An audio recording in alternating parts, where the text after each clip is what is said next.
These are the fourth grade books for round one.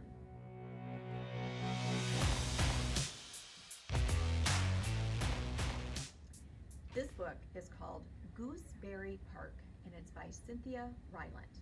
So, most dogs chase squirrels, right? So it's a little bit strange that in this case, Kona, the dog in this book, and Stumpy, a squirrel, are good friends. So Kona doesn't chase the squirrel in this book. Kona visits Stumpy at Gooseberry Park every time his owner takes him for a walk. Stumpy tells Kona of all the adventures around the park, and Kona helps Stumpy with her collection of trinkets. So when a fierce ice storm hits Gooseberry Park, Kona knows he has to help Stumpy and her newborn babies. Can they survive the freezing cold? And can Kona make it through the ice and snow to even help Stumpy? He doesn't know, but he's willing to risk it for his friend. This book is called The 100-Year-Old Secret by Tracy Barrett. And this is about a brother and a sister, and their names are Xander and Zena Holmes. And they've moved to London with their parents. So at first, they think it's going to be really boring because they don't know anyone there, they don't have any friends there. But then one afternoon, they're handed this very cryptic note that leads them to a hidden room and a secret society. When they discover they're related to the great detective Sherlock Holmes, have you heard of Sherlock Holmes?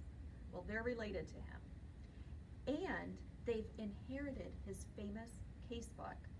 Life becomes much more exciting. So Xander and Zena then set out to solve the cases that their famous ancestor couldn't, starting with the mystery of a prized painting that vanished more than 100 years ago. So read The 100-Year-Old Secret to find out if this brother and sister could solve a case that Sherlock Holmes could not.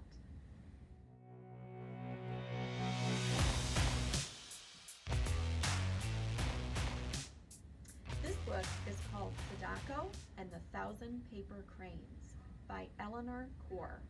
And this book is based on a true story about a girl living in Japan after World War II. Sadako was born in Hiroshima, Japan. And if you've ever heard of Hiroshima, Japan, you've probably heard about it because that is where an atomic bomb was dropped during World War II. So Sadako was born in Hiroshima. She was very athletic. In fact, she was the star of her school's running team. But then soon she started getting these dizzy spells. And eventually she becomes gravely ill with leukemia, which was caused because it was an after effect of the atom bomb that fell on her city when she was just a baby. So Sadako approaches her illness as she did her running, with spirit and courage. Recalling a Japanese legend, Sadako sets to work folding paper cranes using origami. The legend says that if a sick person folds 1,000 cranes, the gods will grant her wish and make her well again. This book is called Night of the Full Moon, and it's by Gloria Whelan. And what's really interesting about this book is that it takes place in Saginaw, Michigan. Have you ever heard of Saginaw, Michigan? It's a little bit north of here, but it takes place in Michigan, so that's really cool.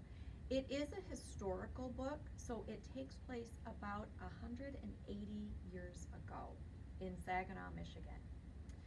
So this is a book about Libby, and nothing will keep Libby away from visiting her best friend Fawn at the nearby Potawatomi Wigwam Camp for the special naming ceremony for Fawn's new little brother. However, the adventure takes an unexpected turn when American soldiers show up at the camp and order everyone, including Libby, to move off the land immediately.